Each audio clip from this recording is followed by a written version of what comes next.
हाय, good morning everybody. ज़रा मैं आपसे एक बात करूं कि आज से मैं बीकॉम पार्ट 1 का डिसोल्यूशन जो चैप्टर है उसको शुरू कर रहा हूं। आप इस वीडियो को पूरी तरह अच्छी तरह देखें और देखने के बाद इस चीज़ को मैंने 3 प्रकार समझाया है। पहला जो मैं बोर्ड पे आपको समझा रहा हूँ, और इसके बाद कॉपी पे बनाकर भी दिखाऊंगा एक एग्जाम्पल जो क्वेश्चन के रूप में है, और मैं होमवर्क भी आपको दूंगा जो इसी वीडियो के लास्ट में होगा। और उस होमवर्क को आप घर पे बैठकर बनाओ, और जो मेरा नेक्स्ट वीडियो है उस वीडियो में मैं उस क्वेश्चन को फिर बताऊंगा जो आज होमवर्क के रूप में दे रहा हूँ। यानी नेक्स्ट वीडियो में, इसी का जो नेक्स्ट वीडियो आएगा उसमें आप देखोगे। अगर आपको किसी प्रकार की कोई दिक्कत होगी तो आप हमसे व्हाट्सएप पे बात कर सकते हैं। जब मैं लाइव क्लास आता हूँ उस समय पूछ सकते हैं, या मेरे अकाउंट या फ़ोन नंबर से भी आप हमसे पूछ सकते हैं, संपर्क कर सकते हैं, कोई दिक्कत नहीं है। बस मैं इतना कहूँगा कि आप वीडियो को पूरा देखें, ध्यान से देखें, और जब आप रिलैक्स हो, जब लगे कि मेरे पास पूरा वक्त है, तो आप एकांत से बैठो। ऐसा नहीं कि आप वीडियो को स्किप करके देख लिए और लगा कि मेरे लिए उसमें कुछ नहीं है। जब पूरी वीडियो को आप देखोगे तो लगेगा कि हाँ, ये समझ में आ रहा है। आप इसे एक बार नहीं, बार बार देखो, क्योंकि ये चीज़ याद रखना कि अभी लॉकडाउन है और इस स्थिति में आप घर पे हो, तो आपके लिए इम्पॉर्टेंट है कि आप घर पे रह के पढ़ाई पूरा करो। मैं पूरे सिलेबस को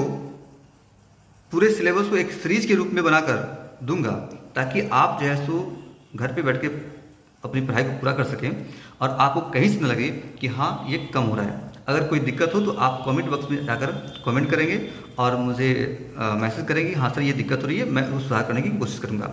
लेकिन याद रखिए, जो मैं बोर्ड पे समझाऊँगा उसको समझना है। उसके बाद जो मैं इसी वीडियो के लास्ट में कॉपी पे बना करके एक क्वेश्चन दिखा रहा हूँ आपको, उसको देखेंगे, और जो होमवर्क मैंने दिया है उसे भी आप जो है सो होमवर्क करके रखेंगे, जो नेक्स्ट वीडियो में आप उसको मिलाएंगे। ये नहीं कि मैंने बोल दिया और आपने सुन लिया और लगा कि अब तो कुछ होना नहीं है। ऐसा नहीं करना है। आप पूरी वीडियो देखें और उसे सॉल्व करें क्वेश्चन को। फिर कोई दिक्कत है तो आप मुझे अकाउंट कॉल करके कर सकते हैं, आप हमसे क्या करते कांटेक्ट कर सकते हैं, आप जो है सो वीडियो के माध्यम से बोल सकते हैं, आप लाइव क्लास में बोल सकते हैं, आप जैसे चाहे हमसे हेल्प ले सकते हैं, कोई दिक्कत नहीं होगी। हाँ, एक बात और, अगर आपने मेरे इस चैनल को सब्सक्राइब नहीं किया है तो ज़रूर सब्सक्राइब कर लो। ऑल का जो बटन है उसे ज़रूर प्रेस कर लो, और अपने मित्र को अपने बताओ कि वो भी इससे जुड़े और इसका लाभ उठाएं। ये तो फ्री क्लास है, इसमें कोई पैसा तो लगना नहीं है। वैसे भी आपके पास तो नेट पर्याप्त होता है देखने के लिए, है ना। तो आप बैठ करके इसे देखो, और एक बार नहीं, 2 बार नहीं, जितनी बार हो सके, जब तक ना समझो देखो। और अगर कोई दिक्कत है तो आप कमेंट करो, हम उसे सुधारने की कोशिश करेंगे। और मैं बताऊं कि पूरा सिलेबस मैं इसी प्रकार से बोर्ड पे समझाते हुए कॉपी पर बनाकर क्वेश्चन को दिखाऊंगा। आप घर बैठे पूरी पढ़ाई ईमानदारी से कर लोगे। यहाँ तक कि मैं अपने पूरे सिलेबस को कवर करूंगा, और कुछ इम्पोर्टेंट टॉपिक, कुछ क्वेश्चन जो इम्पोर्टेंट क्वेश्चन होते हैं जो एग्जाम में कई बार आते हैं, यहाँ तक कि मैं क्वेश्चन बैंक को भी बनाकर सॉल्व करके दिखाऊंगा, जो प्रीवियस क्वेश्चन है उसी बनाकर दिखाऊंगा। मतलब कहने का अर्थ है कि आपका पूरा सिलेबस कवर हो जाएगा। बस आपको करना इतना है कि पूरी वीडियो को निश्चिंत से देखें और घर पे पढ़ाई पूरा करें।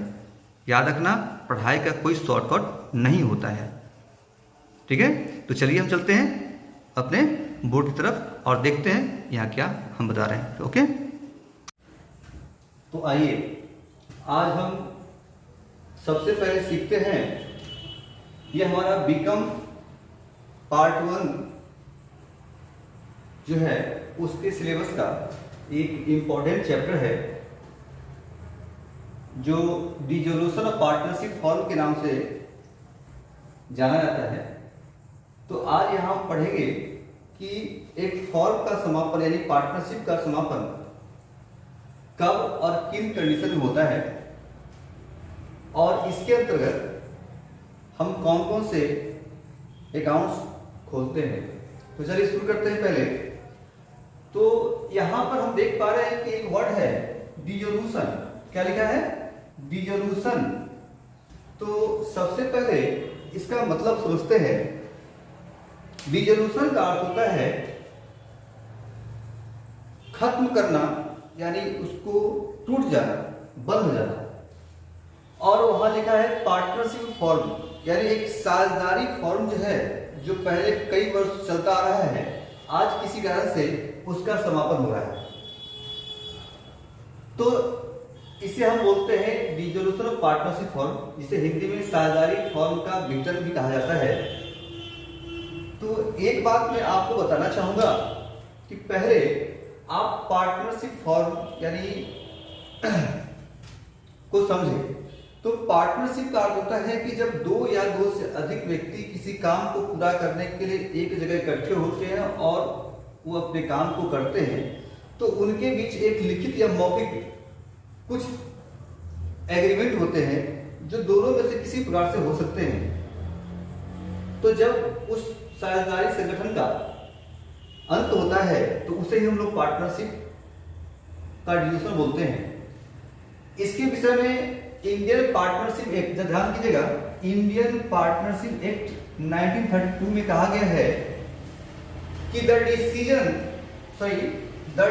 Dissolution of partnership between all the partners of a firm, यानी एक साझेदारी फर्म के अंतर्गत जितने सारे साझेदार हैं, is called the dissolution of the firm. जब उनके बीच समझौता खत्म हो जाता है तो हम लोग फॉर्म का, गौर करेंगे, ऑफ द फॉर्म का समापन कहते हैं। ठीक है, फॉर्म के समापन को, कि साझेदारी के संगठन, साझेदारी के समापन को ही फॉर्म का समापन भी कहा जाता है। ये कहाँ लिखा है? तो इंडियन पार्टनरशिप एक्ट 1932 में लिखा हुआ है।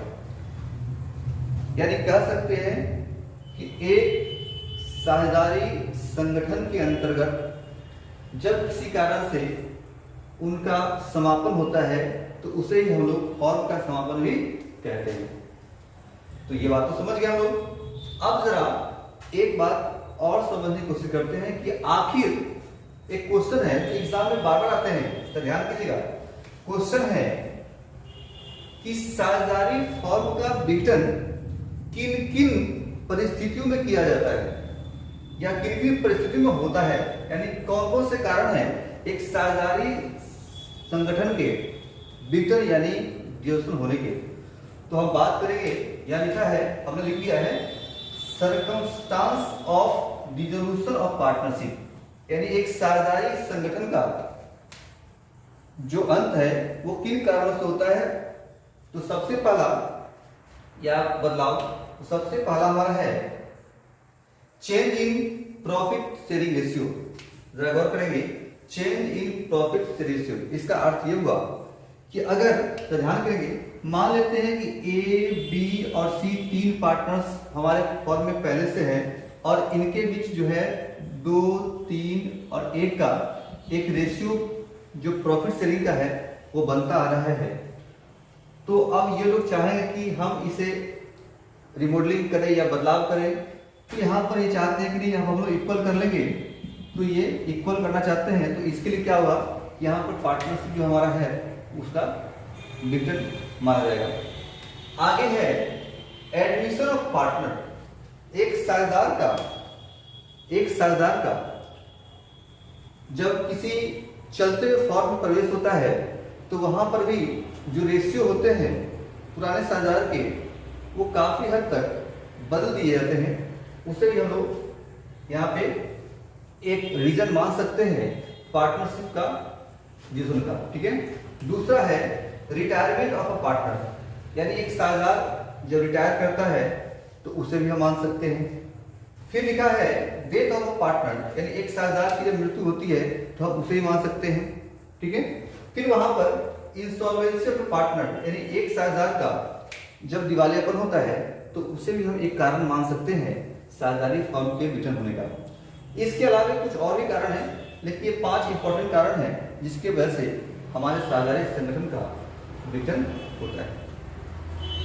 तो आपने सीखा कि साझेदारी फर्म का विघटन क्या है और उसके बाद ये किन किन कंडीशनों में, किन किन दशाओं में किया जाता है।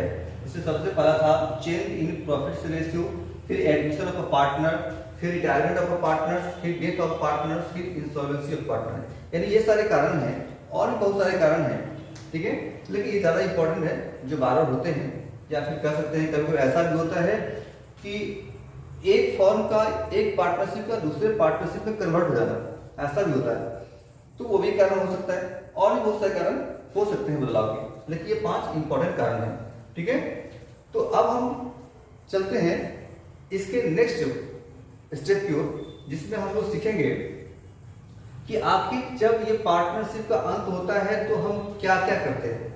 तो मैं आपको बता दूं, यहाँ पर सबसे पहले कुछ हम लोग अकाउंट ओपन करते हैं। ध्यान करेंगे, ये हम स्टार मार्क कर रहे हैं ताकि हम इसे बार बार याद रखें कि डिसोल्यूशन ऑफ पार्टनरशिप फॉर्म के अंदर, जिसे हम लोग D1 के नाम से जानते हैं, अकाउंट करेंगे D1। वैसे बोलने के लिए कुछ बोल सकते हैं, लेकिन यहाँ D1 बोलते हैं। तो इसमें सबसे पहला अकाउंट जो हमारा होता है नंबर 1, वो होता है रियलाइजेशन अकाउंट, लाइसेंस अकाउंट। इसके बाद दूसरा जो हम लोग बोलते हैं वो होता है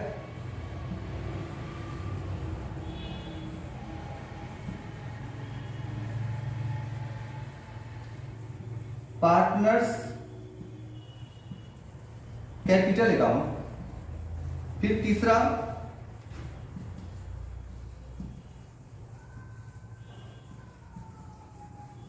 पार्टनर्स लोन अकाउंट। चौथा कैश या बैंक अकाउंट। फिर से समझ लें कि डिसोल्यूशन जब हम पढ़ते हैं तो उसमें सबसे पहले जो आपको बनाने कहा जाएगा, licence account, partners capital account, partners loan account, cash और बैंक अकाउंट। ये पार्टनर्स लोन अकाउंट हो भी सकते हैं, नहीं भी हो सकते हैं। होंगे तो हम बनाएंगे, नहीं हो तो वो नहीं बनाएंगे इसे हम। तो ये हमारे इंपॉर्टेंट है। तो इसको मैं राउंड कर देता हूँ, इसको जरा ध्यान से देखेंगे, इसको बार बार देखेंगे कि हमें बार बार यहीं पर खोलना है राउंड को। अब इसके बाद हम लोग सीखेंगे नेक्स्ट वीडियो में licence account, partners capital account, partners loan account, cash account. वैसे मैं बता दूं कि कुछ ऐसे क्वेश्चन हैं जो काफी इंपॉर्टेंट है और जो हर एग्जाम में कहीं ना कहीं घूम फिर के आते ही हैं। तो यहां जो हमने पढ़ाया उसमें 2 बातें इंपॉर्टेंट रही कि आपसे क्वेश्चन क्या सकता है कि साझेदारी फॉर्म का विघटन क्या है और किन दशाओं में एक साझेदारी फॉर्म का विघटन होता है। तो इसके आंसर में आप ये लिखेंगे, एक तो यहाँ पे हमने डिफरेंस दिया है और 2-4 डिफरेंस आप बुक से लिख लेंगे। उसके बाद ये कुछ रीजन है, इसको भी आप ध्यान रखेंगे और इसे आप याद कर लेंगे, नोट कर लेंगे, याद कर लेंगे। ठीक है, और इसके बाद आपको याद होना चाहिए कि हम जो अब पढ़ेंगे उसमें है पहला licence account, partners capital account, partners loan account, cash account, bank account. मैं मानता हूं कि आप लोग पहले से भी, जो बच्चे 12th क्लास में पढ़े होंगे डिसोल्यूशन पार्टनरशिप, तो वहां भी आपने इसको सीखा होगा। लेकिन मैं फिर से एक नए रूप में पूरी तरह आपको इन सब को सिखलाऊंगा और आप एक एक करके ध्यान से सीखेंगे। तो मेरे ख्याल से एक बार सीखने के बाद आप जीवन में कभी दोबारा ये नहीं कहेंगे कि हाँ सर हमने मुझे अब समझ में नहीं आ रहा है या मैं नहीं समझ पा रहा हूँ, ऐसा आप नहीं बोल पाएंगे। क्योंकि मैं जब भी आपको बताऊंगा तो एक लॉजिक के रूप में बताऊंगा। बस आप ये ध्यान रखें कि आप जब भी वीडियो देखें तो पूरी वीडियो को देखें। कुछ बच्चे हमारे क्या करते हैं, वीडियो को जल्दी आगे बढ़ाकर देखते हैं ताकि उनको लगता है कुछ नया टॉपिक होगा। मैं बता दूं आपको कि पढ़ाई का कोई शॉर्टकट नहीं होता है। आप चाहेंगे कि मैं सब कुछ रातों रात सीख लूँ, एक बार सीख लूँ, ये पॉसिबल नहीं है। इसके लिए काफ़ी वक्त लगते हैं। तो आप समय दें, जब भी मौका मिले रिलैक्स मूड में 10 मिनट 15 मिनट आप बैठ कर वीडियो देखें, सोचे समझे, फिर आगे बढ़ें। तो मैं बताता हूँ कि यहाँ पर हमने बता दिया। तो अब हम चलते हैं नेक्स्ट वीडियो की ओर। तो चलिए अब हम देखते हैं यहाँ पे जो हमारा सबसे पहला अकाउंट है वो क्या है, रियलाइजेशन अकाउंट है। ध्यान रखिए क्या है, रियलाइजेशन अकाउंट। अगर आप देख पा रहे हैं तो देखिए क्या लिखा है, रियलाइजेशन अकाउंट। तो आपके मन में ये होगा कि हम रियलाइजेशन अकाउंट क्यों बनाते हैं। सबसे पहला सवाल, ये अकाउंट कौन सा अकाउंट है। तो हम सबसे पहले बोलना चाहें कि रिलायसन अकाउंट बनाने के पीछे एक ही रीज़न है, और वो रीज़न है कि जब किसी फॉर्म का समापन हो जाए तो उस फॉर्म के अंदर जितने सारे एसेट्स होते हैं उन सारे एसेट्स को बेचकर और फॉर्म के अंदर जितने सारे लायबिलिटीज हैं उन सारे लायबिलिटीज को पेड किया जाता है, और बाकी जो बचे हुए चीज पैसे हैं उसे पार्टनर्स में बांट दिया जाता है, उनके प्रॉफिट रेशियो या रेशियो में बांट दिया जाता है। तो यहाँ पर कह सकते हैं कि रिलायसन अकाउंट बनाने का मेन रीजन यही है कि फॉर्म के अंदर जितने सारे संपत्तियां हैं उन सारी संपत्तियों को बेचकर उनके दायित्व को भुगतान कर दिया जाए। तो सबसे पहले एक बात और समझेंगे कि आखिर हम इसे बनाते कैसे हैं, इसमें दिखाते क्या है। तो इसको समझने से पहले हम एक छोटी सी बात सिखलाना चाहते हैं, या ध्यान करना, इसे नोट करना। ये बात है, मैं स्टार मार्क कर रहा हूं, इसका मतलब इसको समझना बहुत जरूरी है, या ध्यान रखिएगा। वो क्या है कि आपको जो क्वेश्चन मिलेगा, यानी आपको जो क्वेश्चन मिलेगा उस क्वेश्चन में एक बैलेंस शीट होगा। क्या होगा?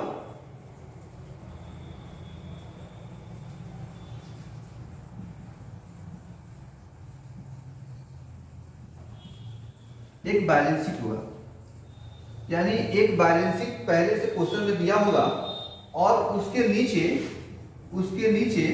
कुछ अदर इंफॉर्मेशन होंगे।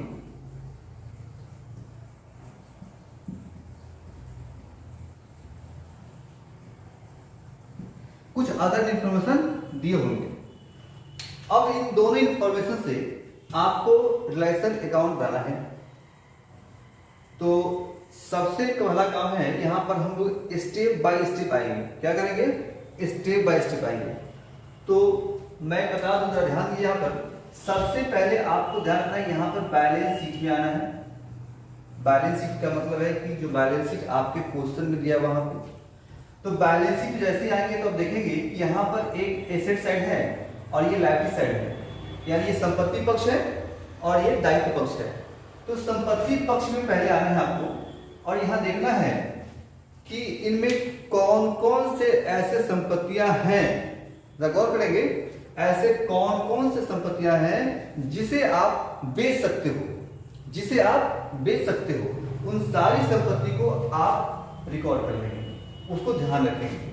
अब पूछेंगे कि इसमें कौन सी संपत्ति से बेच सकते हैं हम, तो ध्यान रखें। बिल्डिंग, फर्नीचर, डेप्टर्स, स्टॉक, इस प्रकार की बहुत सारी संपत्तियां होंगी जिसे आप बेच सकते हैं। लेकिन ध्यान रहे, मैं फिर से कह रहा हूं, दो चीज को छोड़ देंगे। दो चीज या कह सकते हैं तीन। पहला, यहां पे ध्यान रखेंगे, क्या कर सकते तो हम छोड़ देंगे कैश, क्योंकि हम लोग कैश को नहीं बेच सकते हैं। क्या कर सकते हैं? कैश को नहीं बेच सकते हैं। दूसरा, बैंक को भी हम लोग नहीं बेच सकते हैं। कहने का मतलब ये हुआ, कैश का अर्थ ये हुआ कि कैश जो आपके पास है, और बैंक का मतलब हुआ पैसा जो बैंक में जमा है। और तीसरा होता है कैश इक्विवेलेंट, यानी इसका मतलब ये हुआ कि कैश के समान ही कोई ऐसा चीज जो आपके पास पड़ा हुआ है जिसे आप कैश ही मानो, जिसे आप नहीं बेच सकते। इन चीज को छोड़कर बाकी जितनी सारी चीजें हैं हम उसे रिकॉर्ड करेंगे और उसे लाएंगे। ठीक है। दूसरा, अब हम आते हैं लायबिलिटी साइड को। यहां पर क्या करेंगे? तो लायबिलिटी लाएंगे। तो यहां देखते हैं, सबसे पहले हमारे दो पार्ट्स हैं। पहला पार्ट लायबिलिटीज का है, वहां से देखते हैं। यहां पर जो है उसमें देखना है कि ऐसे कौन कौन से दायित्व हैं जिसे हमें भुगतान करना है, माने पेमेंट करना है, जो फॉर्म के बाहरी लेनदार हो, मतलब फॉर्म के बाहर के लोग हो। ऐसा नहीं कि फॉर्म के अंदर की बात। तो फॉर्म के अंदर कौन से हो सकते हैं? तो फॉर्म के अंदर पार्टनर्स हो सकते हैं। बाहरी लोग कौन है? जो फॉर्म में किसी प्रकार के साझेदार नहीं है, वो लोग शामिल होते हैं। तो उनको छोड़कर बाकी सब चीज को हम लोग रिकॉर्ड करेंगे। वैसे मैं सबका नाम यहाँ लिख दूंगा, फिर भी आपको ध्यान रखें। ठीक है, तो समझ रहे हैं? तो अब चलिए हम लोग चलते हैं सीधे पॉइंट की ओर।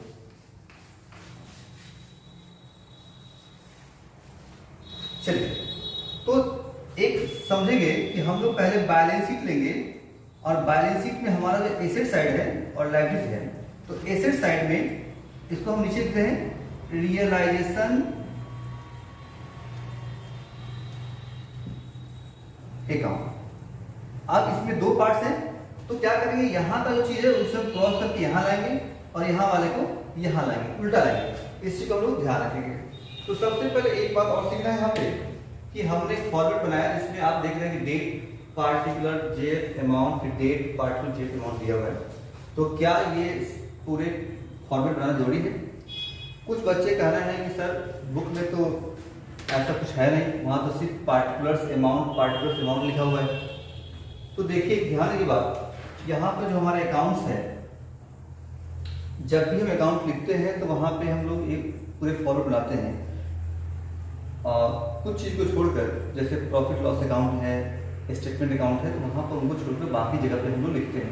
तो आप पूरा फॉर्मेट बनाएं, इससे मार्क्स कटेंगे नहीं, मार्क्स ज़्यादा ही मिलेंगे, कटेंगे नहीं मार्क्स में।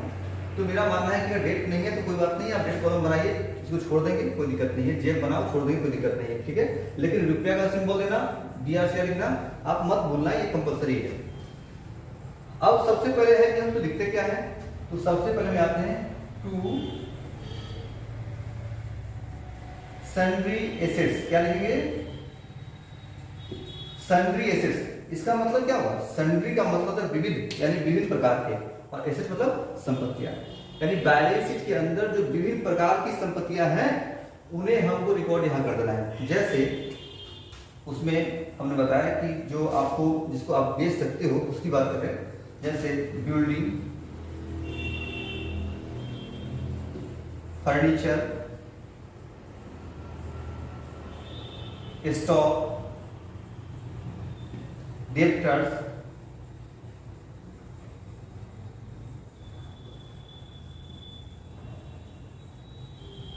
इस प्रकार की और सारी संपत्तियां होंगी, एक्सेट्रा हमने लिख दिया है। तो यहां पर तो हमने नाम लिख दिया। अब यहाँ क्या लिखेंगे? तो यहाँ पर हम उसके बुक वैल्यू क्या लिखेंगे? बुक वैल्यू को लिखेंगे, यानी बैलेंस शीट के अंदर अमाउंट वाले कॉलम में जो अमाउंट दिए हैं उन सारे अमाउंट को हम लोग एक एक करके यहाँ पर नोट कर देंगे, ठीक है। इस बात का ख्याल रखें, इसलिए कोई और वैल्यू आप ना दें। हाँ, एक चीज ध्यान रखना है, जब हम डेब्टर्स की बात करेंगे तो डेब्टर्स में दो प्रकार के अमाउंट दिए होते हैं। एक जो बैलेंस शीट के अमाउंट वाले कॉलम में होते हैं, जैसे यहाँ लिखता हूं मैं कि डेब्टर्स जो है, ध्यान करेंगे, फिर से लिखता हूं मैं, तो यहाँ अमाउंट वाले कॉलम में कुछ और लिखेंगे। यहाँ लिखेंगे जैसे 5,000 रुपया, और यहाँ लिखेंगे less provision for doubtful debts 1,000 रुपया, और बाकी 4,000 रुपया अमाउंट वाले कॉलम होंगे। तो ध्यान रखें कि आपको यहाँ जो लिखना है वो ये पैसा लिखना है, ना कि इसको लिखना है। इस बात का एकदम ख्याल रखें। इस बुक वैल्यू को यहाँ जो हमारा 5,000 दिया है, आप उससे डेब्टर्स के सामने यहाँ पर रखेंगे। अब बात होती है कि इस पैसे क्या करेंगे, तो इस पैसे को चूंकि प्रोविजन फॉर डाउटफुल डेब्ट्स है, उसे हम लोग बाय में डालेंगे। तो बाय में क्या लिखेंगे? By provision for doubtful debts, और इस अमाउंट को हम लोग यहाँ पर 1,000 रुपया को रख देंगे। कितना रखेंगे? तो यहाँ पर हम लोग रखेंगे 4,000 रुपया, और यहाँ रखेंगे यहाँ पर रखेंगे हम लोग 5,000 रुपया, और यहाँ रखेंगे 1,000 रुपया। इस बात का ख्याल रखिए, बहुत ही इंपॉर्टेंट है। मैं फिर रिपीट करता हूं कि डेब्टर्स के अमाउंट वाले कॉलम में जो अमाउंट हो उसे आप ना लिखें, जो अंदर हो उसे पहले यहाँ लिखें, और जो प्रोविजन फॉर डाउटफुल डेब्ट्स है उसे आप वहां पर रख दें। ये बहुत ही कंपल्सरी है, जरूरी है। चलिए तो आगे हम बढ़ते हैं। ये तो हमने सीख लिया। अब हम बात करते हैं कि यहाँ पर क्या लिखेंगे। और तो ध्यान रखिए, यहाँ पर हमने कुछ ही बताया था कि अब लायबिलिटी साइड का जो चीज होगा यहाँ लिखेंगे। तो याद रखो, सबसे पहले क्या लिखा? प्रोविजन फॉर डाउटफुल डेब्ट्स हम लिख दिया। इसके बाद bye sundry creditors. Sundry creditors का मतलब हुआ जो विभिन्न प्रकार के लेनदार हैं उनकी बात हो रही है। उसके बाद बिल्स पेबल, बैंक लोन, ठीक है, bank overdraft,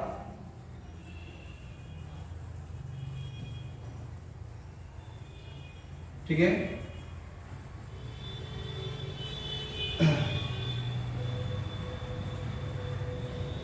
partners wife loan, ध्यान रखेंगे पार्टनर्स लोन को ना लिखेंगे आप, पार्टनर्स वाइफ लोन को लिखेंगे, क्योंकि वो बाहरी व्यक्ति है, उससे पेमेंट करना जरूरी है, इसलिए हम पार्टनर्स वाइफ लोन लिखेंगे, पार्टनर्स लोन नहीं लिखेंगे। ठीक है, तो इसमें अमाउंट कहां से आएंगे, तो हमारा ये सब बुक वैल्यू होगा। क्या होगा, बुक वैल्यू आएगा कहां से, तो बैलेंस शीट में जो हमारा अमाउंट वाले कॉलम है उसमें जो अमाउंट दिया है उसे हम लोग वहां पर रख देंगे। इतनी सारी बातें समझ गए हम लोग। अब हम लोग चलेंगे इसके बाहर, यानी अब हमको सीखना है कि इससे आगे अब हम क्या करेंगे। ठीक है, तो इसके आगे क्या करेंगे जरा ध्यान से देखेंगे और सीखेंगे। मैंने आपको पहले बताया कि यहां पर रिलेशन अकाउंट बनाने के लिए सबसे पहले क्या करना है आपको कि बैलेंस शीट बनाना है। तो बैलेंस शीट का सारा इंफॉर्मेशन हमने यहाँ रख दिया। अब हम चलेंगे कहाँ चलेंगे, तो अदर इंफॉर्मेशन में, यानी जो बैलेंस शीट से बाहर लिखा है उस पर चलेंगे, वहां क्या कहा गया। तो सबसे पहले आपका काम है कि आप जो है सो यहाँ आए इसे साइड। अब इसके बारे में जरा देखो कि अदर इंफॉर्मेशन में क्या कहा गया। क्या किसी पार्टनर ने इस एसेट्स को खरीदा है, या इसका भुगतान किया है, या इसको बैंक के द्वारा बेचा गया है। तो सबसे पहले हम लोग इसके बारे में करेंगे और यहाँ आएंगे और बाई में लिखेंगे। क्या लिखेंगे बाई में, तो बाई बैंक अकाउंट, ध्यान कीजिएगा बैंक अकाउंट और डैश दे देंगे। इसके बाद यहाँ पे आप लिख सकते हैं एसेट्स रियलाइज्ड, और तब क्या करेंगे यहाँ पर लिखेंगे आप सबका नाम, जैसे हमने लिखा है नाम यहाँ पे building, building, furniture, stock, debtors. तो इस प्रकार के हम सारे नाम को यहाँ पर रख लेंगे। ध्यान रखेंगे, क्या करेंगे, इन सारे चीजों के नाम को हम लोग रख लेंगे। अब यहाँ पर अमाउंट कौन सा रखेंगे, इस बात का जिक्र गौर से लिखिएगा। अब ये अमाउंट हमारी ये अमाउंट नहीं है, यहाँ लिखना है कि इन संपत्ति को आपने बेचा कितने में है। अगर ये 5,000 के है, इसको हमने 3,000 बेचा, तो आप यहाँ पर 3,000 लिखेंगे। अगर यहाँ पर बिल्डिंग 10,000 का है, बेचा गया 8,000 में, तो 8,000 लिखेंगे। अगर 12 बेचा गया तो 12 लिखेंगे। कहने का अर्थ होगा कि आप जितने में इसको बेच रहे हैं उतने में इसको आप लिखोगे। ठीक है, इन सारे अमाउंट को जो हम बाहर निकाल लेंगे। ये तो ये होगा। अब दूसरा क्वेश्चन है कि अगर इनमें से कोई संपत्ति कोई पार्टनर्स खरीद ले तो क्या करेंगे आप लोग। तो ध्यान रखिए, अगर पार्टनर्स खरीद ले तो यहां पर हम क्या लिखेंगे, बाय में बाय पार्टनर्स कैपिटल या करेंट अकाउंट। अब यहां पर आप देख रहे हैं कि यहां पर हमने पार्टनर्स कैपिटल और करेंट अकाउंट लिखा है। तो देखिए, अगर आपका अकाउंट फिक्स्ड है तो करेंट अकाउंट लिखेंगे, और फ्लैक्चुएट है तो कैपिटल अकाउंट लिखेंगे। इसके बारे में आगे बात करेंगे। ठीक है, आप सिर्फ लिखना सीख लो और अमाउंट को आप रख देना। अब हम बात करते हैं पेमेंट की। तो 22 साइड में जितने सारे दिए हुए हैं उन सबका पेमेंट करना है।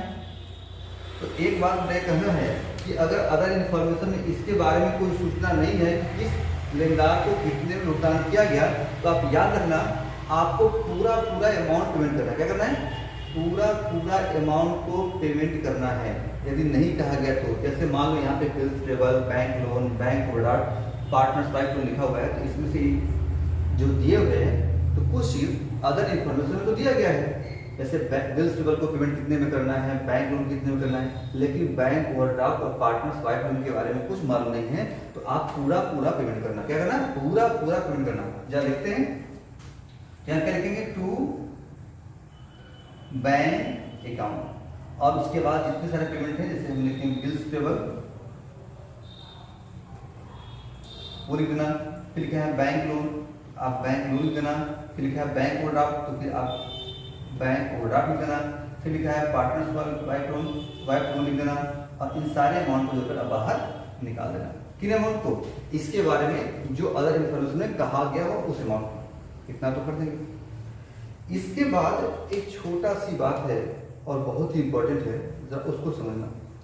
ये तो हो गई कि बैलेंस शीट के अंदर जो एसेट्स है या लायबिलिटीज है उसकी बात। अगर कभी ऐसा मालूम चले कि कुछ ऐसे संपत्तियां हैं जो पहले से बैलेंस शीट में नहीं थी और अचानक से अब उसका भुगतान किया जा रहा है या वो उसमें हो रहा है, तो क्या करेंगे? तो ध्यान रखिए, अगर कोई लायबिलिटी जो अचानक से मिल जाए तो उससे हम लोग पेमेंट यहाँ करते हैं टू बैंक के रूप में, और यदि अचानक से कोई संपत्ति मिल जाए जो वसूल हुआ है तो उसे हम लोग बाई बैंक के नाम से रखते हैं। क्या रखते हैं? बाई बैंक के नाम से रखते हैं। इन बात को हम लोग ध्यान रखेंगे, ठीक है? इस बात को एकदम पर सोचें। अब क्या करना है लास्ट में? तो अब लास्ट में करना है कि अब आपको इसको बैलेंस करना है। तो बैलेंस करने तो आपको आता ही है, तो बैलेंस कैसे करते हैं हम लोग? दोनों साइड के अमाउंट को हम लोग जोड़ेंगे, मतलब इस अमाउंट को जोड़ लेंगे और यहाँ भी जोड़ लेंगे। जो दोनों में बड़ा हो उसको हम बैलेंस कर लेंगे। लेकिन बैलेंस करने के समय लिखेंगे क्या? तो ध्यान करें, पैसा चाहे टू साइड में घट जाए या बाई में घट जाए, जहां भी घटे आप वहां क्या लिखेंगे? अगर टू में घटता है तो टू में लिखेंगे to profit and loss account और लिखेंगे transfer to partners capital account. क्या लिखेंगे? To profit and loss account transfer to partners capital account और उस अमाउंट को यहाँ पर रख देंगे, ठीक है? किसके बीच? तो पार्टनर्स में बांट कर। ध्यान रखिएगा, इन सारी बात को कॉपी में बनाकर हम दिखलाएंगे, आपको कॉपी में बनाकर दिखलाएंगे फॉरवर्ड में, तब करेंगे, ठीक है? इसके बाद बाई में अगर पैसा घटा है तो लिखेंगे by profit and loss account transfer to partners capital account. क्या लिखेंगे? Transfer to partners capital account, और वहां भी पार्टनर्स मार्क उसको हम लोग दिखा देंगे, ठीक है? तो इस प्रकार से हम लोग एक रिलेशन अकाउंट को बना सकते हैं। तो ये तो एक स्पेसिमेन है, नमूना है।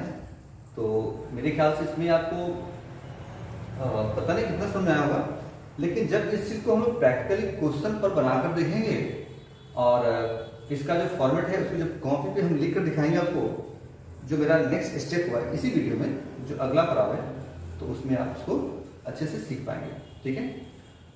तो ध्यान रखिए, पूरे वीडियो को अच्छे से देखिए। अब इस चीज़ को हम कॉपी में बनाकर दिखाएंगे, कुछ क्वेश्चन बनाकर दिखाएंगे, तब आप जो है सो इसको सीखेंगे, ठीक है? तो मेरे ख्याल से आप इसको सीख रहे हैं, ओके? अब जो है हम लोग इस चीज़ को एक पेज पर, कॉपी पर देखते हैं कि आखिर हम रिलेशन अकाउंट जो बनाते हैं तो इसमें कैसे हम दिखाते हैं और क्या क्या दिखाते हैं। मैंने बोर्ड पर बताया आपको, तो हो सकता है कि बोर्ड पर आपने उसे ठीक से समझ नहीं पाया हो, तो कोई बात नहीं, आप इस तरह कॉपी पर सीखते हैं। तो देखिए मेरे पास एक पेज है, कॉपी है, इस पर मैं पहले लाइन ड्रॉ करूँगा, उसके बाद मैं बताऊँगा आपको, ठीक है? तो सबसे पहले क्या करेंगे, पेज को आप आधे से फोल्ड कर दें, एक पेज को आधे से फोल्ड कर दें, बीच से फोल्ड कर दें। अब इसके बाद हम बीचों बीच एक लाइन ड्रॉ कर लेते हैं, ठीक है? वैसे ही कॉपी बहुत छोटी है, आप अपने बड़े कॉपी पर इसको नोट करेंगे और इसको देखेंगे, ठीक है? एक पतला सा हम जो सो अमाउंट कॉलम बना लेते हैं यहाँ भी, और एक लास्ट में अमाउंट कॉलम यहाँ भी हम लोग डाल लेते हैं, ठीक है? हम जब भी रिलेशन अकाउंट खोलेंगे तो ये जरूर बनाएंगे। यहाँ पर देखिए ध्यान से, हाँ, यहाँ पर हम डेट का कॉलम नहीं बना रहे हैं और जेफ का कॉलम नहीं बना रहे हैं, क्योंकि ये बनाना कंपलसरी नहीं है। अगर ज़रूरत पड़े तो आप ज़रूर बनाएं इसको। वैसे मैंने बोर्ड बताया था कि अगर बनाने से नंबर ज़्यादा ही मिलेंगे, कटेंगे नहीं, ठीक है? तो ज़रा देखिए, मैंने इसको फॉरवर्ड बना लिया। अब इसमें दिखते क्या है, तो सबसे पहले ऊपर भी लिखेंगे आप यहाँ पे रियलाइजेशन अकाउंट। क्या लिखेंगे? Realisation account.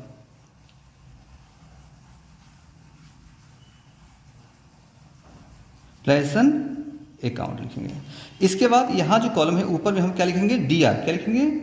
D R. और यहाँ पर लिखेंगे सी आर। इसके अंदर क्या लिखेंगे? यहाँ लिखेंगे पार्टिकुलर्स। ध्यान दीजिए, पार्टिकुलर्स। फिर क्या लिखेंगे? अमाउंट। फिर यहाँ लिखेंगे रुपया का सिंबल। फिर यहाँ पर लिखेंगे पार्टिकुलर्स।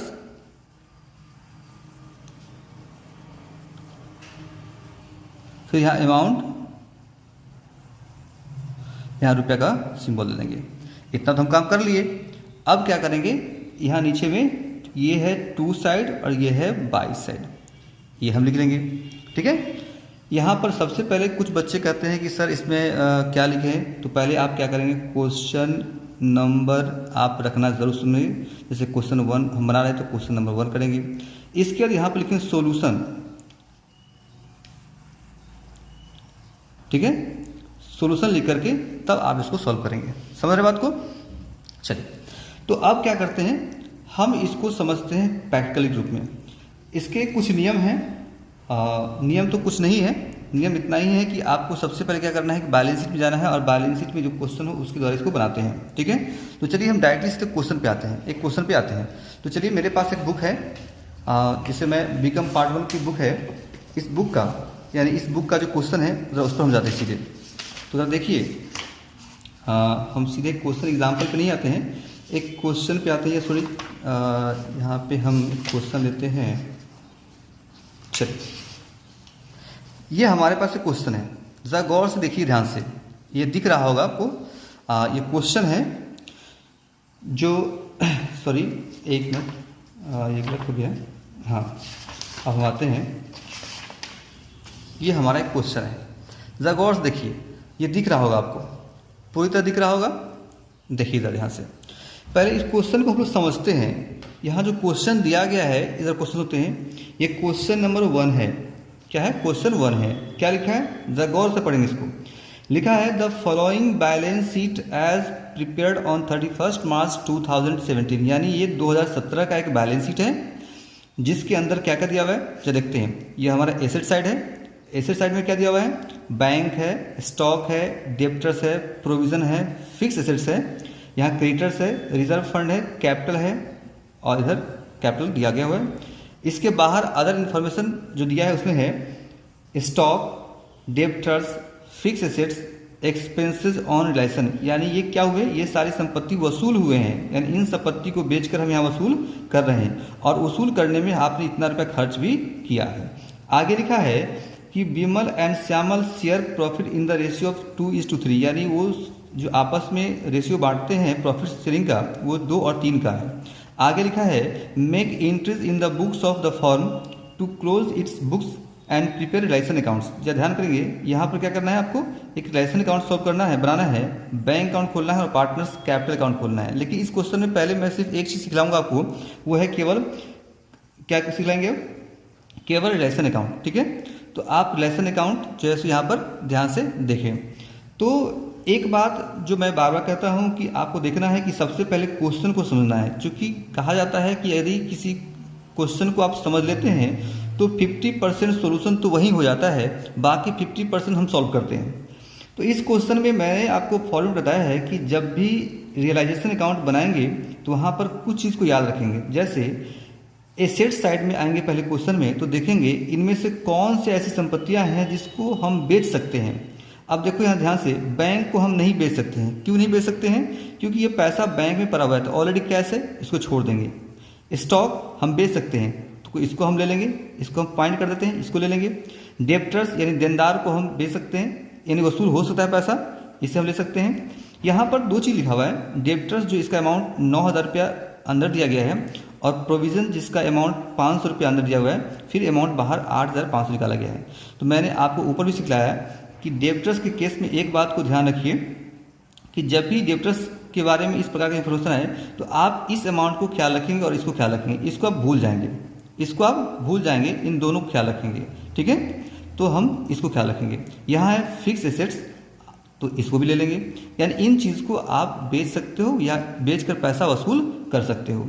अब हम आते हैं इस साइड में, यहाँ पर देखते हैं लायबिलिटीज। तो यहाँ ध्यान क्या रखना है कि आप किन चीज़ का यानी किसको पेमेंट कर सकते हैं। तो पहला है क्रेडिटर्स। क्रेडिटर्स का मतलब होता है लेनदार, यानी वो व्यक्ति जो पैसा फॉर्म से लेगा, तो इसको पेमेंट करना कंपलसरी है, इसलिए इसको ले लेंगे। रिजर्व फंड, इसे हम नहीं करेंगे क्योंकि ये प्रॉफिट का एक पार्ट है जो हमको पार्टनर्स में बांटना है, इसको छोड़ देंगे।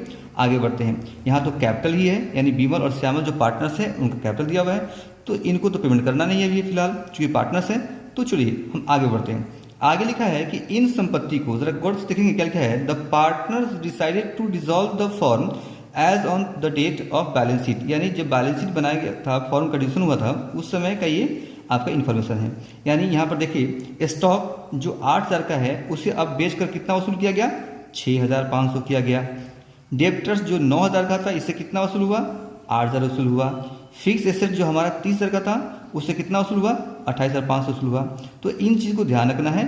अब ज़रा देखो यहाँ पे कहीं भी लिखा हुआ नहीं है कि क्रेडिटर्स का भुगतान कितना किया गया है। तो मैंने आपको बताया कि क्रेडिटर्स का भुगतान या कोई लेनदार जिसके भुगतान के बारे में कुछ नहीं दिया गया है तो आप उसे पूरा पूरा भुगतान करेंगे। क्या करेंगे, पूरा पूरा भुगतान करेंगे। ठीक है, तो चलिए अब इसी तरह हम लोग क्वेश्चन को कॉपी बनाकर देखते हैं कैसे बनाते हैं। तो आते हैं, सबसे पहले हमारे पास ये पेज जो हमने इस पर फॉर्मेट बनाया है ये हमारा फॉर्मेट है। ठीक है, तो आइए सबसे पहले ध्यान रखेंगे हम एसेट साइड में आएंगे और एसेट साइड से क्या क्या लेना है, तो हमको लेना है स्टॉक लेना है, डेब्टर्स लेना है और एसेट्स लेना है। तो चलिए रखते हैं इसको, 2 में लिखते हैं, जब ध्यान करेंगे इसको दिख रहा होगा आपको, देखिए 2 में लिखेंगे 2 स्टॉक, अमाउंट कितना है स्टॉक का, तो स्टॉक का अमाउंट 8,000, तो यहाँ पर हम लोग 8,000 यानी बुक वैल्यू रख देंगे। फिर लिखेंगे 2 में 2 डेब्टर्स, क्या लिखेंगे, डेब्टर्स, तो कितना रखेंगे, आपको डेब्टर्स का 9,000 रखेंगे। ध्यान कीजिएगा यहाँ पे कितना लिखना है, 9,000। और ये जो 500 है तो क्या लिखा है, प्रोविज़न, इसको हम बाई में लाएंगे। ध्यान कीजिएगा इसको कहाँ लाएंगे हम लोग, बाई में। और बाई में क्या लिखेंगे, बाई में लिखेंगे by provision for doubtful debts. और जो हमारा अमाउंट है 500 रुपया, दिख रहा होगा आपको 500 रुपया, मेरा पेन का नीब देखो यहाँ पे, यहाँ दिख रहा है यहाँ पे, तो ये 500 रुपया आप यहाँ पर रख दोगे। ठीक है, समझ गए। अब ज़रा हम आगे बढ़ते हैं। यहाँ लिखा है नेक्स्ट है फिक्स एसेट्स, तो यहाँ लिख देंगे 2 फिक्स एसेट्स, लिख दिए। कितना अमाउंट है, 30,000, तो यहाँ पर हम लोग 30,000 रुपया रख देते हैं। ठीक है, समझ गए। अब क्या है, ये तो हमारा एसेट साइड खत्म हो गया। अब जरा हम लोग आएंगे सीधे लायबिलिटी साइड में। कहाँ आएंगे, तो लायबिलिटीज में आएंगे। सर देखो गौर से ध्यान से, यहाँ पे लायबिलिटीज में क्या क्या लिखा हुआ है। यहाँ लायबिलिटीज में है क्रेडिटर्स जिसको पेमेंट करना है, बाकी को पेमेंट नहीं करना है। हमने टिक आउट किया था, तो ये अमाउंट कितना है, 15,000। ये कहाँ है, इधर 2 साइड की ओर दिख रहा है, तो हम इधर लिखेंगे बाई में। क्या लिखेंगे बाई में, तो बाई क्रेडिटर्स, अमाउंट कितना डालेंगे, तो 15,000 रुपया अमाउंट जो दिया गया है उसे आप डाल देंगे। तो इस प्रकार से आप देख पा रहे होंगे कि जो बैलेंस शीट हमारा है, इस बैलेंस शीट के अंदर जो भी था वो हमने ले लिया। अब ज़रा इसके बाहर आते हैं कि किन संपत्ति को हमने कितना बेचा है, इसको ज़रा ध्यान रखेंगे और इसे दिखाएंगे। मैंने आपको बताया था कि इन सारे संपत्ति को जब बेचते हैं तो पैसा यहाँ दिखाते हैं, किधर, बाई में। तो यहाँ बाई में लिख देना, क्या लिखोगे, बाई बैंक अकाउंट, क्या लिखेंगे, बाई बैंक अकाउंट। जब भी इसे हम बेचेंगे तो क्या लिखेंगे, बैंक अकाउंट डाल देंगे। अब इसका नाम लिखेंगे, जैसे stock, debtors, fix assets,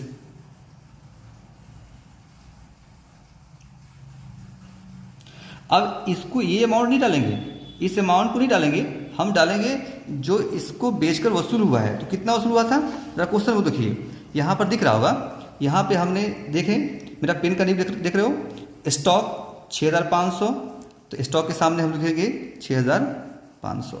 debtors 8,000, तो लिखेंगे यहाँ पे डेब्टर्स 8,000। यहाँ पे फिक्स एसेट्स 28,500, तो यहाँ लिखेंगे 28,500। अब इन सारी चीज़ को हम लोग जोड़ करके अमाउंट के बाहर निकाल लेंगे। तो कितना हो गया, चलो देखते हैं। 500 500 यानी पूरा 000 हो गया, उसका 1 हो गया। आप देखते हैं जरा, 8 है, 8 9 16 16 यानी टोटल 23 की 3 हाथ में 2 2 4 43,000 रुपया यहाँ पे आ रहा है। ठीक है, आप ध्यान रखिए, यहाँ पे जो जोड़ेंगे इसको कितना गया, 43,000 रुपया रहा है। ठीक है, आप इसको दिखाते हैं। अब इसके बाद यहाँ देखिए ज़रा, यहाँ लिखा है, कॉस्ट देखेंगे, एक्सपेंसेज ऑन रिलाइजेशन, यानी आपने इन संपत्ति को जो वसूल किया था, यानी इनको जो वसूल किया है बेच करके, उसको पेमेंट कितना, खर्च कितना किया, इतना रुपया। इसको कहाँ लिखेंगे, 2 में, 2 लिखेंगे, 2 बैंक अकाउंट लिखेंगे और यहाँ डालेंगे, ध्यान रखेंगे, बैंक अकाउंट लिखने क्या डालेंगे, यहाँ डालेंगे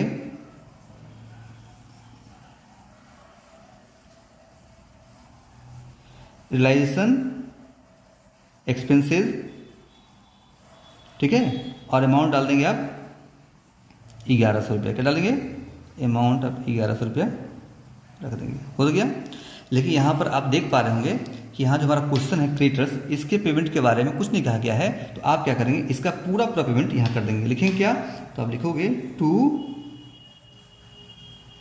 बैंक अकाउंट और ब्रैकेट में देना क्रेडिटर्स। क्या लिखेंगे? ब्रैकेट में क्रेडिटर्स लिख देंगे, अमाउंट हम पूरा उतार देंगे 15,000 उतार दिए। अब ये मेरा सवाल बन के पूरा तैयार हो गया।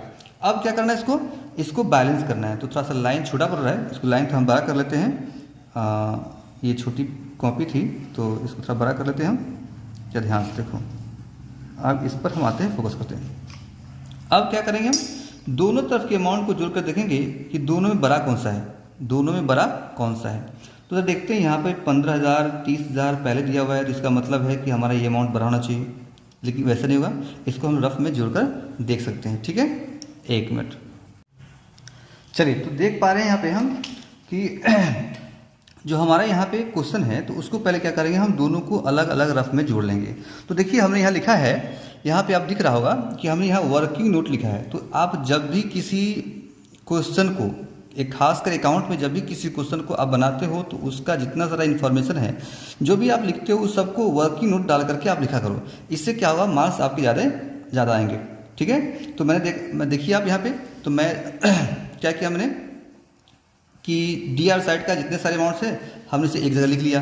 फिर शेयर का जो अमाउंट है, एक जगह लिख लिया, दोनों को जोड़ लिया। तो देखने से लगता है कि यहाँ पर जो अमाउंट हमारा है वो 63,100 बड़ा है। तो पहले क्या करेंगे, 63,100 यहाँ भी डाल देंगे और 63,100 रुपया यहाँ भी रख देंगे। रखने के बाद आप इसको क्या करेंगे, एक डबल लाइन कर देंगे। जरा गौर करेंगे, डबल लाइन का मतलब होता है अकाउंट को क्लोज करना, आप समझ रहे होंगे। तो अब क्या करेंगे, इसे डबल लाइन करेंगे, लेकिन डबल लाइन दिखना चाहिए। ऐसा नहीं कि आप डबल लाइन का मतलब है कि एक पर एक डाल दो, यहाँ दिखना चाहिए। जो देखो मैं दिखा रहा हूँ, दिख रहा है ना, उसी तरह। और ऊपर भी एक लाइन ड्रॉ कर देंगे, ठीक है। कर दिया मैंने ड्रॉ। अब क्या करेंगे, अब चूंकि ध्यान से देखिए, यहाँ पे 63,100 था, यहाँ पे तो पैसा कम था। तो कितना कम था, तो यहाँ पर हम डिफरेंस यहाँ निकाल दे रहे हैं कि यहाँ पे देखो 63,100, जिसमें से हम 58,500 रुपया माइनस कर देंगे, तो हमारा कितना आ जाएगा, जब गौर से देखो। तो इसका अर्थ है कि यहाँ पर हमारा आ जाएगा 4600 रुपया। कितना आएगा, तो यहाँ जब घटाएंगे तो यहाँ हमारा 4600 रुपया बचेगा। यानी कहने का अर्थ यह है कि यहाँ पर 4600 रुपया कम रहा है। तो यह क्या लिखेंगे, तो यहाँ बाई साइड लिख देना, by profit and loss account, ठीक है। और ब्रैकेट में लिखेंगे transfer to partners capital account. क्या लिखेंगे, पार्टनर्स कैपिटल अकाउंट। अब यहाँ पार्टनर्स का नाम क्या है, तो इस क्वेश्चन में पार्टनर्स का नाम देखो, इस क्वेश्चन में पार्टनर का नाम है बिमल और श्यामल। तो इसका नाम हम लोग लिखेंगे, तो लिखते हैं। जरा देखो ध्यान से,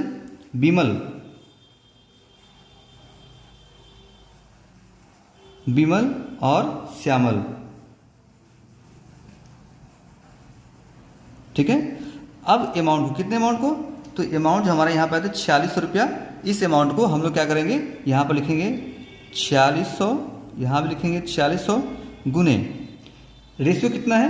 तो जरा ध्यान रखो, क्वेश्चन में रेशियो के बारे में कह रहा है। मेरा जो पेन का नींव देख रहा हो, यहाँ पे 2 और 3 का दिखा रहा है। पेन का नींव देख रहे हो ना, यहाँ 2 3 है। तो यहाँ पर क्या लिखेंगे, 2/5 और 3/5।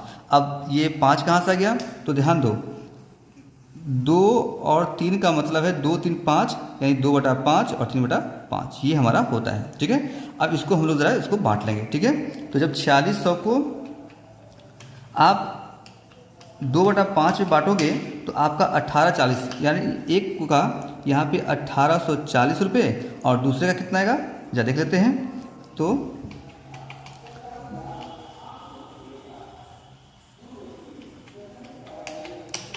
2760 रुपया, यानी यहाँ पे 2760 रुपया आ रहा है। ठीक है, तो आप इस प्रकार से देख लिए कि ये जो हमारा क्वेश्चन था, इस क्वेश्चन को मैंने पूरी तरह बनाकर आपको एक अकाउंट दिखा दिया। ठीक है, ये तो मैंने क्वेश्चन 1 दिखाया है। ये हमारा जो बुक है, जो मैं अपने स्टूडेंट्स को पढ़ाता हूँ, उस बुक का पहला क्वेश्चन था।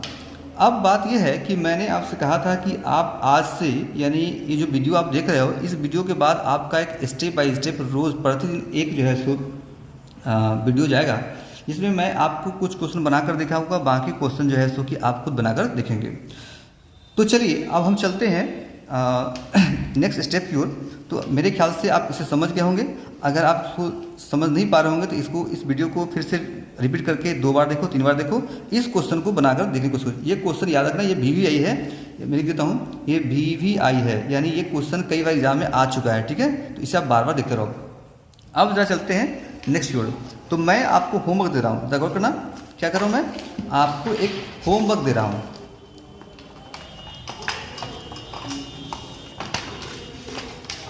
होमवर्क क्या दे रहा हूँ, चाहे ध्यान से देना, मैं आपको HW के रूप में होमवर्क दे रहा हूँ कि आप जो है सो एग्जाम्पल 1 से लेकर 5 तक, 1 to 5, एग्जाम्पल 1 to 5 केवल आप ग्लाइसन अकाउंट को आप बनाकर रखो। नेक्स्ट वीडियो, यानी जो कल हम वीडियो डालेंगे, उस वीडियो में 1 to 5 एग्जाम्पल को मैं एक एक करके आपको समझाऊंगा और फिर आपको होमवर्क दूंगा। अगर आपको किसी प्रकार की कोई परेशानी हो तो आप हमसे व्हाट्सएप पर बात कर सकते हैं। ठीक है, जो मेरा व्हाट्सएप नंबर है उस पर बात कर सकते हैं। अगर हो सके तो आप कमेंट भी कर सकते हैं, और जो ऑनलाइन में मैं आता हूँ उस समय भी आप पूछ सकते हैं। ठीक है, तो मैं मानता हूँ कि आज आप जो है सो ग्लाइसन अकाउंट सीख पा रहे होंगे। तो मैं दिखा दूँ एक बार कि आपके पास अगर बुक नहीं है तो आप बुक मार्केट से ले लें और क्लास को शुरू कर लें। ठीक है, मैं यहाँ पे एक चीज़ और क्लियर कर दूँ, इन पूरे चैप्टर को मैं अलग अलग स्टेप बाय स्टेप सिखलाऊंगा। ठीक है, तो सबसे पहले हम देखते हैं, ये हमारा क्वेश्चन है, एग्जाम्पल 1 है, इसको आप बना लोगे। सिर्फ ग्लाइसन अकाउंट ध्यान रखिएगा, आपको ना तो एंट्री पास करना है ना कुछ करना है, सिर्फ ग्लाइसन अकाउंट खोलना है और वो बिना देखे खोलना है। ठीक है, 1 2 3, आप 3 रखो, ज़्यादा हो जाएगा, मेरे ख्याल से ज़्यादा हो जाएगा, तो इसको मैं काट देता हूँ, ये 3 ही रखो। 1 2 3 एग्जाम्पल बनाओ और नेक्स्ट वीडियो में मैं बताऊँगा। ठीक है, और कोई दिक्कत हो तो हमसे आप पूछना, लेकिन आप पूरे वीडियो को अच्छे देखना और आगे बढ़ना। ठीक है, ओके, थैंक यू।